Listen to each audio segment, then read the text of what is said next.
Virtual or in-person events, which one actually sells high ticket offers faster? Well, all the influencers are talking right now about virtual events, and we know why. Alex Hermosi just broke a record, and it is what everyone's talking about. But when it comes to actual conversions, is it really better than getting people in the room with you?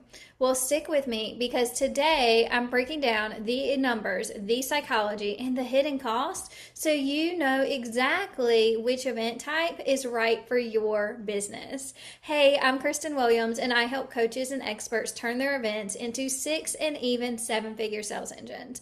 If you are ready to stop guessing and finally create events that make you money, hit subscribe and let's dive in. All right, so when I say event today, I'm not talking about a good old birthday party or a wedding or a big conference where people get lost or it's a huge pitch fest. No, I'm talking about a money making event, the kind of event that you sell your high ticket coaching program, your mastermind, or your done for you services. And so there's two ways that you can do this. There's in person, where you are in the room delivering content, building connection, making your offer, and then boom, a rush of people to the back of the room to sign up for your offer. How freaking amazing is that? Now, virtual, you can do the same thing, but it's happening on Zoom. You may have heard them called challenges, boot camps, intensives, whatever the name. The structure is teach, serve, then pitch your high ticket offer. So let's talk about some numbers, shall we? Okay, numbers first. So virtual events convert on average at 10 to 12%, and in-person events convert at 20% or higher. So yes, in-person events win on conversions, but do not go off booking a ballroom just yet because we're going to look at exactly why. And so there are 3 big reasons in-person events convert higher. It is immersion and environmental control. In person, attendees are pulled out of their day to day. They have traveled, they are committed, and everything about that room is primed to get them the transformation and really to get them into a buying state and make a buying decision from the stage design, the music, the lighting, the temperature of the room. All of it plays a part. Now, virtual distractions are everywhere. There's kids, there's Slack, there's husbands, there's stuff on the stove, there's Netflix, there's laundry, there's a million tabs, emails open, and attendees can half watch, and that lowers buy-in, okay? And then the second one is social proof and herd mentality. In person, when someone sees others rushing to the back of the room to buy, it triggers FOMO. We are just a bunch of people who see someone do something and we want to do it too, right? And so humans follow a crowd and buyers inspire other buyers, okay? And then virtual, it's a little harder to replicate, and you can create buying Zoom rooms that recreate this rush, but it doesn't have the same contagious energy.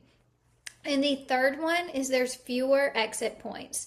In person, no one wants to awkwardly walk out of a ballroom mid-pitch, okay? They stay there, they hear the whole offer, even if they're undecided. Even if they've decided that they don't want what you have to sell, they are still staying because they feel obligated, because it would feel more awkward to walk out of a room than it does to sit there and be uncomfortable in something you don't want to hear. So fewer exit points. And in virtual, that little red leave meeting button is just a click away and no one can see when you do it. So it just makes keeping buyers there for the pitch even harder.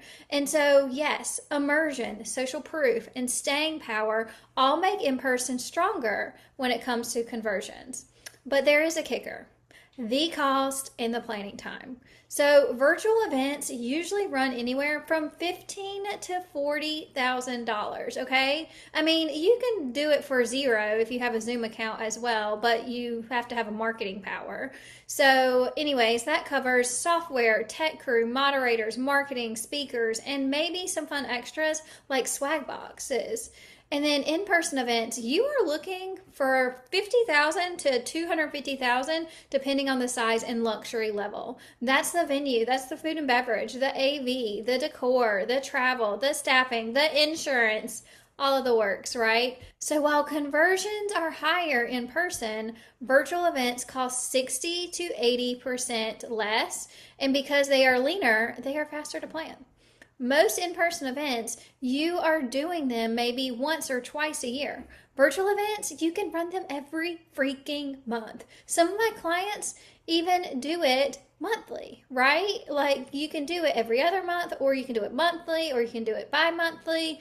I have seen people have virtual event after virtual event because you can plan it in such less of time than you can an in-person event. And what that means for you is that means you can launch your high ticket offer faster and more frequently with virtual. So let me ask you, if you had to pick just one for your next launch, would you go all in an in-person event or keep it lean with virtual? Drop your answer in the comments. I love hearing how you're thinking about it. Make sure you hit subscribe because in my next episode, I'm going to break down the 5 slides every high ticket pitch must have. So bottom line, in person equals higher conversions, more immersion, bigger event investment. Virtual, lower costs, faster to plan, repeatable. Both work. It's about choosing the one that matches your business model goals and bandwidth. Thanks for hanging out with me today. I'll see you on the next one.